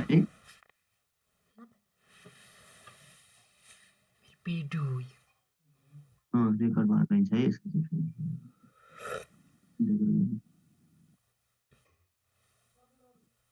अर्को चाहिँ एसएम अब एबाट एग्रीड अपन एटेनेबल एचिभेबल एक्सेप्टेबल र एक्सन ओरिएन्टेड है भन्नुको अर्थ यसको चाहिँ एचिभ गर्न सकिने खानु हुनु पर्यो एग्रीड अपन भनेपछि अब यो कतिवटा कुरा आउँछ होइन एउटा प्रोजेक्ट भनेपछि कति यसमा चाहिँ सानो हामीले देख्दा सिम्पल जस्तो लाग्यो नि प्रोजेक्ट म्यानेजमेन्ट भन्ने त एउटा कोर्स नै हुन्छ तपाईँ होइन मास्टर्समा यो सिभिल इन्जिनियरहरूको चाहिँ एउटा कोर्स हुन्छ यो हामीले प्राय प्रोजेक्ट म्यानेजमेन्ट भनेर हाम्रो जुनले नि पढ्न पाउँछ विशेष सिभिल इन्जिनियरहरूको चाहिँ मेन चार्मिङ विषय नै हुन्छ प्रोजेक्ट म्यानेजमेन्ट भन्ने उनीहरूले चाहिँ कसरी प्रोजेक्ट ह्यान्डल गर्ने अनि त्यो त्यही विषयमा नै अब उसको मास्टर्स हुन्छ भने चाहिँ अब सोचौँ न कति डेप्थमा हुन्छ होइन प्रोजेक्ट म्यानेजमेन्ट भन्ने विषय अब यो चाहिँ एग्रिड अपन भन्नु खोजेको के भन्दाखेरि कतिले एग्रिड गर्नुपर्छ तपाईँको त्यसमा चाहिँ कतिवटा एउटा प्रोजेक्ट भन्ने बित्तिकै त्यहाँको स्थानीयसितदेखि लिएर अब सामान सप्लाई गर्नलाई प्राय प्रोजेक्टमा त अब एउटै ठाउँबाट सप्लाई हुन सक्दैन होइन विभिन्नसित सप्लाई हुनु पर्यो अनि त्यो सबै गर्दा एटेनेबल हुनु पर्यो एचिभ गर्न सकिने हुनु पर्यो र सबैले एक्सेप्टेबल र एक्सन ओरिएन्टेड त्यही नै भयो आर फर रियलिस्टिक रेलिभेन्ट भन्ने त्यही रियलिस्टिक नै भयो रिजनेबल हुनु पर्यो रिवार्डिङ रिजल्ट ओरिएन्टेड होइन जे भने पनि त्यसको मेन थिम भनेको त्यसको आउटपुट चाहिँ दिन सक्ने खालको हुनु पर्यो र अब त्यसको केही न केही आउटपुट चाहिँ पाउनु पर्यो प्रोजेक्ट भनिसकेपछि for time based time bound timely टेन्जिबलहरूको कन्क्रिट हुनु पर्यो यतिमा सिद्ध्याउँछु भन्ने खाले हुनु पर्यो होइन अब त्यो नसिक्दिने त्यो विशेष परिस्थिति हुने अर्कै त्यो सुरु गर्दाखेरि चाहिँ यति टाइममा भन्ने हुनु पर्यो र अर्को ट्र्याकेबल हुनु पर्यो होइन भन्नुको अर्थ त्यसको ट्र्याक कति पोइन्टमा कुन ट्र्याकमा छ जस्तै स्टेप वाइज हुन्छ नि झन् एकैचोटि सकिँदैन प्रोजेक्ट भनेको त्यो हुनाले कति हामी ट्र्याकेबल हुनु पर्यो कुन फेजमा छौँ भनेर त्यसपछि फिजिबिलिटी स्टडी इन प्रोजेक्ट है। क्यारेक्टर फिजिबिलिटी भनेको के होला भन्नु त तपाईँले, फिजिकल भनेको त्यो सुरुमा केही पनि प्रारम्भिक प्रोजेक्ट अध्ययन, सर। स्टार्ट गर्नु अध्ययन है, प्रारम्भिक अध्ययन। कसरी प्रोजेक्ट सुरु गर्नु भन्ने अघि नै धेरै कुरा याद गरे हुनु पर्यो होइन। Assessment of the practicality of the propose plan or project भन्नुको अर्थ हामीले गर्न खोजेको त्यो प्रोजेक्ट छ नि जुन, त्यसले चाहिँ गर्न सकिन्छ कि सकिँदैन, त्यसको चाहिँ अर्थ के हुन्छ, हामीले लङ टर्ममा के रिजल्टसम्म सोच्ने कि अहिले फर्स्टमै हामीले यो कसरी गर्ने त्यो प्रोजेक्टलाई, अब as this study is this project feasible, त्यो गर्न हामी सम्भव छौँ अथवा अब सोचेर मात्रै भएन, त्यसलाई गर्न सम्भव छ, कसरी गर्न त सम्भव छ, त्यसको लागि मान्छे कसरी जुटाउने, टुल्स कहाँबाट ल्याउने, टेक्नोलोजी यो काम चाहिँ मैले यहाँबाट ल्याउँछु भन्न सक्छु कि सक्दिनँ। रिसोर्स हामीले पहिले सबै कुराको फिजिबिलिटी भनेको सबभन्दा इम्पोर्टेन्ट होइन त। प्रोजेक्ट सुरु गर्नुभन्दा अगाडि यो प्लानिङ भन्दा पनि अघिल्लो पेज भयो त, त्यो चाहिँ एउटा ब्रेन फिजिबिलिटी भनेको यसो सोच्नु पर्यो नि आफै के यसो मैले एउटा के थेसिस गर्छु भनेर सोध्यो भनेदेखि, मानौँ मैले एउटा सबभन्दा सिम्पल ल मैले चाहिँ ल्यान्ड युज क्लासिफिकेसन म्याप बनाउनु पर्यो, मैले त मानौँ ल यो बनेपा सहरको चाहिँ ल्यान्ड क्लासिफिकेसन म्याप मैले बनाउनु पर्यो भने मलाई के चाहियो, एउटा सबभन्दा सिम्पल पहिला गएर मैले चाहिँ त्यो अब कसरी गर्ने, कुन मेथडले गर्छु मैले, त्यसको म्याप मैले फ्रीमा भनौँ न रिमोट सेन्सिङ तपाईँले पढ्नु होला, रिमोट सेन्सिङबाट मैले चाहिँ ल्यान्ड क्लासिफिकेसन गर्छु भन्यो भने अब सिधै हामीले प्राइमेरी डाटामा सकिँदैन होला, सिधै हामीले कि चाहिँ नि ड्रोन उडाएर गर्ने हो कि अहिलेको, अथवा मैले रिमोट सेन्सिङको डाटा ल्यान्डस्याट इमेजबाट ल्याउने साउन्ड चाहिँ अफ गरिदियो हो। त्यो फिजिबिलिटी भनेपछि चाहिँ पहिला त्यो प्रोजेक्ट सम्भव छ कि छैन, do we have the people tools technology and resources necessary for this project to succeed, कि मसित चाहिँ त्यो टुल्स छ, टेक्नोलोजी सक्छु मैले गर्न सक्छु त, अथवा मसित त्यो रिसोर्स छ कि छैन होला भनेर याद गर्नु पर्यो। Will the project get us the return of investment that we need and expect. विशेष कुनै पनि कम्पनीले त्यो काम गरेको अथवा सरकारले नै गर्यो अथवा कम्पनीले कुनै एक्सेप्ट गरे कुनै योजनामा भने मैले यतिसम्म, उसले त मेन कुरा त के थाहा हुनु पर्यो नि उसलाई होइन। कुनै ठेकदारले एउटा प्रोजेक्टको लागि कुनै हात लियो भने उसले यो काम मैले यतिमा गर्न सक्छु सक्दिनँ र त्यो गरेर मैले कति फाइदा पाउँछु त भन्ने कुरा थाहा भएन भने त उसले त्यहाँ त त्यति हाल्दैन। अथवा कुनै बिडिङहरूको कुरामा मेन कुनै तपाईँले ठेक्का हाल्ने सरकारले होइन यो प्रोजेक्ट गर्नलाई भनेर मानव एउटा भवन बनाउनलाई भन्नु, उसले चाहिँ कति कुरा एनालाइसिस गर्नु पर्यो भनेदेखि, एक मिनट है मलाई एउटा अर्जेन्ट फोन आयो, अब यो अख्तियारको फेरि नउठाइ फोन, म एक्चुअली 1 मिनट गरिहालेँ है, तपाईँले होल्ड गरिदिनु। Okay sir.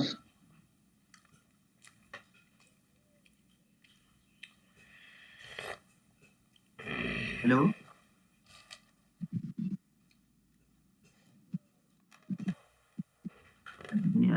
आयो भने हेरौँ।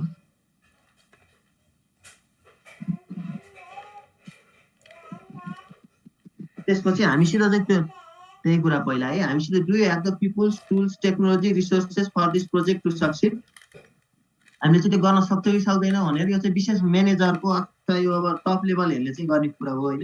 त्यो उनीहरूले चाहिँ त्यो थाहा मेन अर्को भनेको रिटर्न अफ इन्भेस्टमेन्ट। जस्तै कस्तो हुँदो रहेछ भनेदेखि एउटा कुनै सामान यसो ल्याउनु पर्यो भनेदेखि पनि हामीले चाहिँ कति झन्झट हुँदो रहेछ। जस्तै एउटा अफिसमा बसेपछि त्यो कुरा अब म्यानेजर लेभलमा भनौँ न, उसले चाहिँ यतिसम्म मलाई खर्च लाग्छ भन्ने कुरा विभिन्न ठाउँबाट पहिला सोध्नु पर्यो, त्यही हिसाबमा उसले ठेक्का निकाल्ने हो भने पनि पहिला त बुझ्नु पर्यो नि चारजनासित यो यसको मोल कति भनेर। यो भनेर त त्यस्तै हो, अब जस्तै हामीले कुनै एउटा सामान किन्यो भने पहिला 2-3टामा सोधेर कहाँ सस्तो भन्ने कुरा गरेपछि अनि त्यसपछि गर्छौँ नि त। त्यस्तै गरी यसले पनि फिजिबिलिटी स्टडी भनेको चाहिँ पहिला 2-3 ठाउँबाट रिटर्न कति हुन्छ, कुन सामान कतिमा ल्याउँछु भनेर उसले पहिला एक्सपेक्टेसन आफ्नो सबै एनालाइसिस गरेर अनि मात्र प्रोजेक्टमा हात हाल्ने कि नहाल्ने भन्ने जान्ने हो क्या। अझ अगाडि बढ्दाखेरि before any executive gives the green light to the project that could cost thousands of dollar, you can bet they will want to see the feasibility study होइन त। अझ हामी म्यानेजर भएन, हामी तल्लो लेभलको कुनै इन्जिनियर भयो भने हामीभन्दा माथिकोले त पक्का पनि सोध्छ होइन। अब यो चाहिँ मैले यो प्रोजेक्ट गरेर मलाई फाइदा छैन, कतिको मैले जनशक्ति यहाँ भने कहाँबाट ल्याउन सक्छु। It determines whether the project is likely to succeed in the first place. पहिलो कुरा त यो म गर्न सक्छु कि सक्दिनँ होइन, पहिलो उसले थाहा हुनु पर्यो, त्यो दिमागमा लिनु पर्यो। यो चाहिँ मैले यति यहाँ उसले भन्ने बित्तिकै, त्यही भएर तपाईँहरूले पनि अब हाम्रो पनि विशेष ब्याचलरमा अब मास्टर्समा पनि होइन, मैले अब मेरो जियोग्राफी मास्टर्स चाहिँ मैले उता पोखरा हुँदै गरेँ, अब अहिले म केयुमा पढ्दैछु। अब मलाई अहिलेदेखि नै सुरुको टेन्सन भनेको त्यही हुनुपर्छ कि थेसिसमा प्रोजेक्टै भनौँ न मैले भनेको अब मैले चाहिँ के प्रोजेक्ट गर्ने अब त्यो म गर्न सक्छु सक्दिनँ। अब धेरै सिम्पल पनि अब गर्ने के हो अर्थ नहोला आफ्नो लेभलको, धेरै गाह्रो गरी भने पनि त्यो मैले गर्न सक्छु कि सक्दिनँ। अनि त्यो कन्फ्लिक्ट चाहिँ जहिले पनि हुन्छ कि प्रोजेक्ट भनिसकेपछि जुनसुकै प्रोजेक्ट भने पनि सुरुदेखि नै अब मैले यो गर्नलाई धेरै सिम्पल होला भने अब त्यो औचित्य होला कि नहोला आफ्नो लेभल अनुसार। तर धेरै गाह्रो गऱ्यो भने चाहिँ त्यो मैले गर्न सक्छु कि सक्दिनँ। अथवा एउटा हाइड्रो पावर प्रोजेक्ट हो भने पनि अब जस्तै अप्पर तामाकोसी जस्तो ठाउँमा चाहिँ तपाईँले त्यत्रो बाटो त्यस्तै हो होइन, तपाईँहरू कुद्नुभयो भने सिंहटी त्यहाँ 456 मेगावाटको चाहिँ मैले गर्न सक्छु कि सक्दिनँ भने त्यो एउटा प्लान त हुनु पऱ्यो नि कोही न कोहीको, आजभन्दा 10 वर्ष अघि 15 वर्ष अघि। अथवा तपाईँको मेलम्चीको पानी काठमाडौँ ल्याउन सक्छु कि सक्दिनँ भनेर उसले एनालाइसिस गर्दाखेरि त त्यो त सोच्ने पनि त ठुलो कुरो हो नि त। अहिले यहाँ नामको लागि कुरा आइरहन्छ नि होइन, पार्टीको अब कृष्ण प्रसाद भट्टराईको नामले भनेर एक किसिमले भन्यो भने त्यो फिजिबिलिटी स्टडी उसको सोच हो भनेर अहिले पनि क्लेम लिनलाई पार्टी बिचको विवाद छ नि। एक किसिमले त्यो कुरा पनि ठिकै देखियो कि भनौँ न, फिजिबिलिटी त उसले गरे हो नि त। त्यो अहिले यथार्थ भयो। अहिले अब मोनोरेलको कुरो अब त्यो फिजिबिलिटी स्टडी त्यो गर्न सकिने रहेछ भन्ने सोच्ने पनि त एउटा ठुलै कुरो हो नि होइन। आखिरमा सम्भव त भयो नि त त्यो त। अहिले त ढिलो चाँडो अब त्यसमा धेरै फ्याक्टरहरू होला नि। It is typically conducted before any initial steps are taken with the project including planning. भन्नुको अर्थ यो चाहिँ प्लानिङ गर्नुभन्दा पनि अगाडिको के, अब जस्तै प्लानिङदेखि त त्यो प्रोजेक्टको आफ्नो फेजमै पर्छ। यो त त्योभन्दा पनि अघिल्लो स्टेप हो। तपाईँले फिजिबिलिटी भनेपछि यो प्लानिङ गर्ने भने त ल अब यो काम मैले गर्छु भनेपछि अब कसरी गर्ने हो, यो चाहिँ गर्न सक्छु कि सक्दिनँ भन्ने कुरा चाहिँ फिजिबिलिटी भयो है। It is one of the if not the most important factors determining whether the project can move forward. Project अगाडि बढ्न सक्छ कि सक्दैन भनेर डिसिजन दिने फ्याक्टर भनेकै फिजिबिलिटी स्टडी हो है। The study identify the project market if applicable होइन, जुन केसमा नि मार्केटको कुरा नआउला। जस्तै हाम्रो अब सानो प्रोजेक्टमा मार्केटकै कुरा आउँदैन होला होइन, हाम्रो त्यो स्टडी केसको लागि हो भने। अथवा ठुलो केसमा हो भने त्यो पनि आउँछ। जस्तै मैले 456 मेगावाटको हाइड्रो पावर बनाउँछु भने त्यो चाहिँ कहाँ गएर मैले बेच्ने, अथवा कुनै मैले नयाँ प्रोजेक्ट भने त जे पनि भयो नि, कुनै एउटा कम्पनीले एउटा कुनै प्रोडक्ट उत्पादन गर्यो भने त्यो पनि उसको लागि त प्रोजेक्ट भयो नि त। उसले अब यति उत्पादन गर्छु भनेपछि अब त्यो प्रोजेक्ट चाहिँ मार्केटमा मैले बेच्न सक्छु कि सक्दिनँ भन्ने एनालाइसिस पनि फिजिबिलिटी होला। अथवा यसको highlight the project key goals, यसको उद्देश्य के हो र यो उद्देश्य चाहिँ मैले कसरी पुरा गर्न सक्छु भन्ने कुरा चाहिँ यो चाहिँ प्रोजेक्ट भयो होइन। Map out potential road blocks and offer alternative solution. यसमा चाहिँ के कुरा पनि आउनु पर्यो भन्दाखेरि मैले प्रोजेक्ट अब मैले यदि सुरु गरिहालेँ भने यो समस्या आउन सक्छन् र यो समस्यालाई चाहिँ मैले यसरी समाधान गर्छु। जस्तै तपाईँले कुनै एउटा हाइड्रो पावर खोल्नु हो भनेदेखि अहिले त्यहाँ सबभन्दा सुरुको भनेको मुआवजाको कुरा होला। मुआवजा जनताहरूले त स्योर त्यहाँ डिस्टर्ब गर्छन्। अथवा अहिले त कस्तो सिस्टम आइछ भनेदेखि अब तपाईँले थाहा पनि पाउनु भएको छ, कुनै एउटा प्रोजेक्ट सुरु गर्यो भनेदेखि त्यहाँ गएर त्यहाँ जनताहरू चाहिँ पहिल्यै गएर त्यहाँ जग्गा किनिदिने अनि बार्गेनिङ गरेर त्यहाँ रोपनीको 15-16 लाख पर्ने जग्गा छ भने अब 16 करोड भनिदिन्छ, नत्र त्यहाँ म कामै गर्दिनँ भन्ने जस्तो। अथवा त्यहाँ सेयर अहिले त सेयरको छ होइन, त्यहाँ मैले सेयर पाउँछु भनेर त्यहाँ चाहिँ अब थोरै जग्गा किन्ने। त्यहाँ विभिन्न उनीहरूले चाहिँ अब त्यहाँको जनताहरूले चाहिँ मलाई चाहिँ रोजगार दिनु पर्यो भन्ने होइन, त्यो हिसाबको समस्या आउन सक्छ। त्यो आयो भने मैले कसरी समाधान गर्छु, त्यसको लागि मैले अब जस्तै यति टन मलाई सुरुमै हुन्छ नि त, यति टन मलाई फलाम चाहिएला, त्यो मैले कहाँबाट सप्लाई गर्न सक्छु। अथवा त्यहाँ अरू विभिन्न समस्या हुन्छ नि, त्यो त एउटा मात्र होइन, म्यानेजर भनेपछि त धेरै समस्या झेल्नुपर्छ र यो कसरी सोल्युसन गर्छु भन्ने फिजिबिलिटी स्टडीमा आउँछ है। अथवा तपाईँहरूको EIA भनेर इन्भाइरोमेन्टल इम्प्याक्ट एसेसमेन्ट भन्नुहुन्छ नि, त्यो पनि एउटा फिजिबिलिटी स्टडीकै पार्ट भयो। जस्तै कुनै ठुलो योजना गर्नु भने चाहिँ पहिले एउटा त्यो रिपोर्ट गर्नुपर्छ। त्यो रिपोर्ट बनाउनै तपाईँको करोडौँ रुपियाँ लाग्दो रहेछ। अब यहाँ सिस्टम चाहिँ नेपालमा कस्तो छ अरे भनेदेखि तपाईँले जस्तै एउटा कुनै हाइड्रो पावरै सही हुन्छ अथवा रोड हो भने हाइड्रो पावर गर्नु भने त्यहाँ के स्टडी गर्नु पर्यो भन्दा यति एरिया जान्छ, यति त्यहाँको जनतालाई चाहिँ इफेक्ट गर्छ होइन। अनि त्यसपछि मानौँ त्यहाँका यति माछा चाहिँ अब त्यहाँ विस्थापित हुने भए, त्यहाँको अब इको सिस्टममा यति असर पर्यो, यति रुख काट्नुपर्छ भन्ने जस्ता अनेक कुराहरू चाहिँ त्यो EIA हुन्छ। तपाईँले अचम्म लाग्छ होला है तपाईँले गर्नु यो एउटा EIA एउटा जस्तै 1 अर्बको प्रोजेक्ट छ भने त्यसमा त्यहाँ करोड रुपियाँ छ। सुरुको EIA त्यो सरकारले अनिवार्य गरेको छ, EIA भन्छ इन्भाइरोमेन्टल इम्प्याक्ट एसेसमेन्ट। त्यसमा त करोडौँ रुपियाँ त त्यसमै खर्च हुन्छ तपाईँको। तर नेपालमा चाहिँ कस्तो परिपाटी भन्दा उस्तै हाइड्रो पावर भने एउटैको कपी पेस्ट गर्ने चलन छ भन्ने पनि त्यहाँ आइरहन्छ है। त्यो पनि एक किसिमले फिजिबिलिटी स्टडीकै पार्ट पर्छ भन्ने खोजेँ मैले चाहिँ। इन्भाइरोमेन्टल इम्प्याक्ट एसेसमेन्ट भन्छ EIA त्यो चाहिँ कुनै पनि प्रोजेक्ट सुरु गर्नुभन्दा अनिवार्य सरकारले अनिवार्य नै गर्दै हुन्छ कि त्यो रिपोर्ट एउटा त्यसमा चाहिँ एभ्री कुराहरू चाहिँ औल्याइएको हुन्छ। जस्तै मैले भने नि एउटा हाइड्रो पावर गऱ्यो भने त त्यहाँको व्यक्ति कति व्यक्तिले त्यो लाभान्वित हुन्छ, इन्भाइरोमेन्टमा के असर पारेछ, त्यहाँको अब कतिवटा माछा त जस्तै अब ड्याम थुनेर लाने भने त्यहाँ बिचका माछाहरू मर्ने भए होइन, अथवा त्यसले गर्दा त्यो माछाले गर्दाखेरि त्यहाँका मान्छेहरूलाई कति असर परे हुनसक्छ भन्ने कुराहरू चाहिँ त्यसमा हुन्छ है। And factors in time, budget, legal and manpower requirements to determine whether the project is not only possible but advantageous for the company to undertake. अब गर्न सकिन्छ वा सकिँदैन भन्ने कुरो पहिलो हो र गरेर पनि त्यसले फाइदा लिन सक्छ कि सक्दैन। अब यो चाहिँ एउटा यो कम्पनी भन्नुपर्छ चाहिँ कम्पनीको पर्सपेक्टिभबाट सोध्दा चाहिँ सरकारले आफै पर्सपेक्टिभबाट सोध्ला। जस्तै कुनै एउटा कम्पनीले कुनै प्रोजेक्टमा हात हाल्नु अगाडि त्यसले चाहिँ त्यो म गर्न सक्छु कि सक्दिनँ र यदि त्यो मैले गर्न सकेँ भने पनि त्यसले मलाई चाहिँ बेनिफिट त्यसको कतिको मैले बेनिफिट पाउँछु भन्ने कुरा चाहिँ त्यही भएर त्यो चाहिँ फिजिबिलिटी स्टडी हो है। समग्रमा फिजिबिलिटी भनेको पूर्व अध्ययन गर्ने कुराहरू भयो। अब हामीले त्यसले चाहिँ हामीले गर्न सकिने नसकिने र त्यसका लागि मेन पावर कति चाहिन्छ है भन्ने जस्ता कुराहरू चाहिँ फिजिबिलिटी स्टडी हुन्छ है। अब गोल छ फिजिबिलिटी स्टडी। कुनै पनि प्रोजेक्ट सुरु गर्नुभन्दा है यसको गोल चाहिँ के हुन्छ फिजिबिलिटी स्टडीको भनेदेखि to understand thoroughly all aspect of project concept and plan. यसको थोरोली प्रोजेक्टले गर्न खोजेको के हो, कसको लागि हो र यसले मलाई कतिको यसले मलाई आउटपुट चाहिँ के दिन्छ भन्ने कुरा चाहिँ यसको पहिलो गोल है। त्यसपछि to become aware of any potential problems that could occur while implementing the project.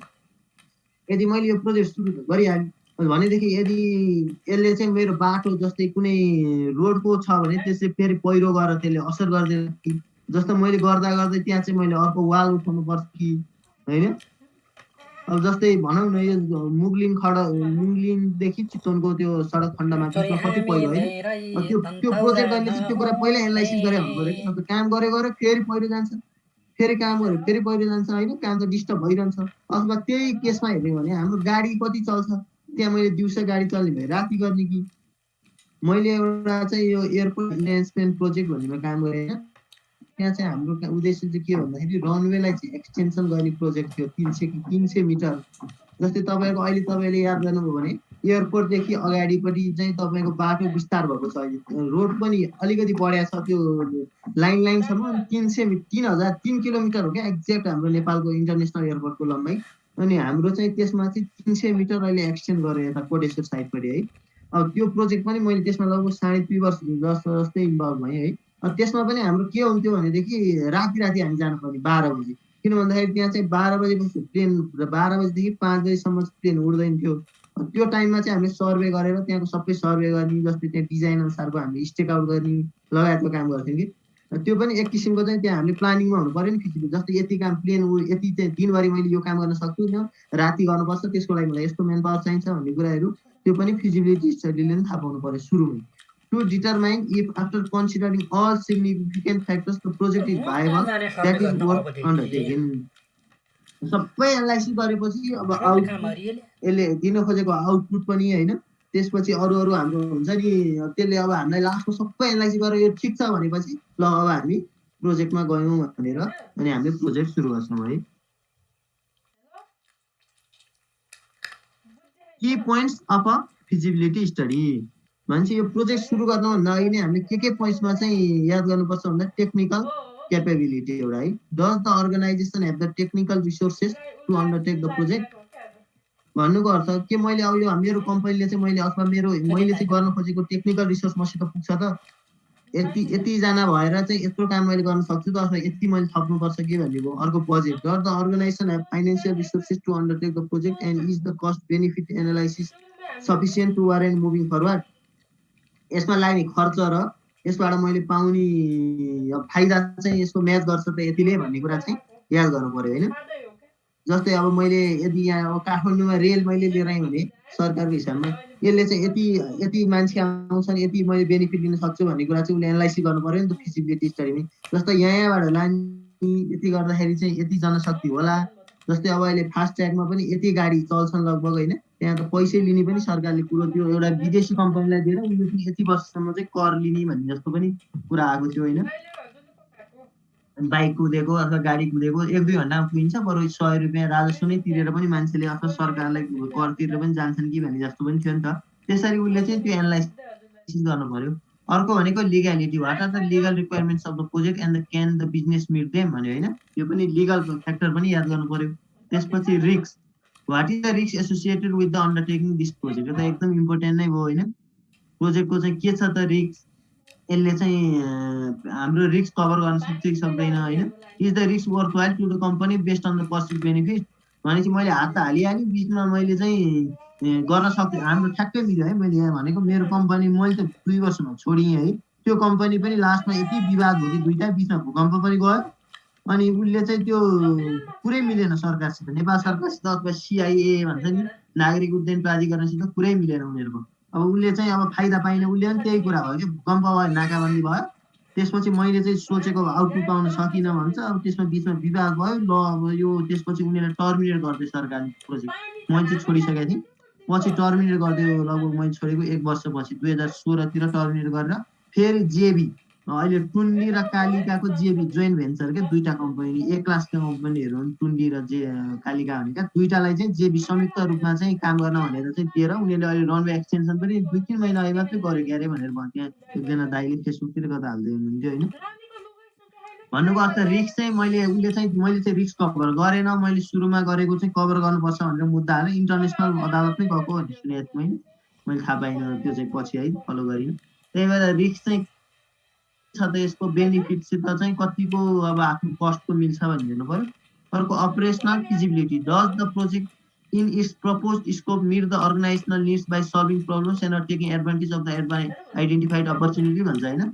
Operational feasibility भन्नुको अर्थ पछि काम सञ्चालन भइसकेपछि चाहिँ त्यसले चाहिँ निड सेटिस्फाई गर्छ कि गर्दैन भन्ने कुरा पनि पहिल्यै सुरुको फिजिबिलिटीमै याद गर्नु पर्यो है। अर्को time, can the project is completed in the reasonable time line, यो त बुझिहालिन्छ है सरले। यति कुरा चाहिँ कुनै पनि प्रोजेक्ट सुरु गर्नु हामीले त्यो सानोदेखि ठुलो है, जस्तै मैले अहिले जोड्न खोजेको यो हाम्रो मेन उद्देश्य यो विषयको भनेको त तपाईँहरूलाई आफ्नो फाइनल इयरमा जसको पनि प्रोजेक्ट हुन्छ, हामीले पनि 4th इयरमै पढाएको थियौँ क्यारे है यो विषय, project management, engineering project management भनेर तपाईँहरूको चाहिँ नाम रहेछ सर्वे प्रोजेक्ट म्यानेजमेन्ट भन्ने होइन। जस्तै तपाईँले केही प्रोजेक्ट गर्नु भने तपाईँले पनि यति कुरा ध्यान गर्नु पर्यो, मैले टेक्निकल मेरो क्षमताले अथवा क्षमता भने त कति भन्ने आफ्नो व्यक्तिको होइन, तैपनि मेरो अब क्यापासिटीले मेरो पढाइले अथवा मैले चाहिँ त्यतिसम्म गर्न सक्छु भन्ने आइडिया हुनु। अब बजेटको कुरा पनि आउला, धेरै ठुलो गरेर हामीलाई अब यति आजलाई यति यो सिद्धिँदाखेरि सिद्धियो पनि होला होइन, अनि अर्को नेक्स्ट टाइम गरौँ होला। आज मैले टार्गेट गरे पनि लगेको हो, अनि बजेट पनि पुग्ला नपुग्ला, जस्तै अब तपाईँहरूको अहिले त बजेट आउँदैन होइन, कुनै पिएचडीहरूको थेसिस त्यस्तो भन्दा कुनै इन्टरनेसनल सोर्सबाट बजेट पनि ल्याउन सकिन्छ यतिसम्म भन्ने हुन्छ। अब लिगालिटीको कुरा त त्यति हाम्रो आएन, रिस्क अरू टाइम चाहिँ हामीले याद गर्नु पर्यो है। यति नै गरौँ आज। मैले तपाईँहरूलाई मैले यहाँ 35 वटा चाहिँ गरेँ है, 3टा क्लासमा हामी सिक्छौँ अब प्रोजेक्ट साइकलहरूको विषयमा। अब यो यहाँभन्दा पछाडि देख्न नजाउँ, तपाईँहरूलाई मैले चाहिँ यो खासै हाम्रो एउटा खासै हाम्रो त्यति जरुरत पनि होइन कि यसको डिटेलमा हामी जानु पनि पर्दैन। यता 5-6 यो चाहिँ यसरी चाहिँ हामीले अब टर्म जेबी भनेर सुने, के हो जेबी भने अथवा यस्तो यस्तो हुन्छन् है भन्ने मात्र हो है, यसमा चाहिँ त्यति टेस्टमा जानु परेन है तपाईँले क्लासिफिकेसन। त्यही भएर यसको चाहिँ मैले तपाईँलाई नोट पनि दिन्छु। आज चाहिँ हामीले व्हाट इज प्रोजेक्ट, प्रोजेक्ट भनेको के हो, यसको क्यारेक्टरिस्टिक्स, यो बेसिक 9 वटा क्यारेक्टरिस्टिक्स छन्, अनि यसको गोल, यो अरू त भएन, व्हाट इज प्रोजेक्ट होइन, अनि त्यसपछि यसको क्यारेक्टरिस्टिक्स के हो, हाम्रो यहाँ यसको टाइम बाउन्डका कुराहरू, अनि अर्को भनेको हाम्रो यो क्लासिफिकेसन त्यति इम्पोर्टेन्ट छैन है, मैले त्यही भएर नि यसलाई अलिकति फास्ट भयो, तपाईँहरूको यो टर्म मात्रै जान्नुहुन्छ होला, अरू यो गोल्स र यो फिजिबिलिटी यति बारेमा हामीले आज पढ्यौँ। अब टाइम पनि यस्तो भएन, अब नेक्स्ट च्याप्टरमा चाहिँ हामी थ्याङ्क यू सर। अलिक क्लियर भएन भन्नु त फिजिबिलिटी भनेको नेपालीमा के हो नि सर, खास गरी मिनिङ त्यसको? नेपालीमै चाहिँ ठ्याक्कै वर्ड चाहिँ भनौँ है, मैले के भने सम्भाव्यता अध्ययन अथवा भनौँ न यसको मेन थिम चाहिँ के हो भन्दाखेरि तपाईँले केही पनि काम गर्नु सम्भाव्यतै भनिन्छ ठ्याक्कै भन्दा है, ठ्याक्कै हो।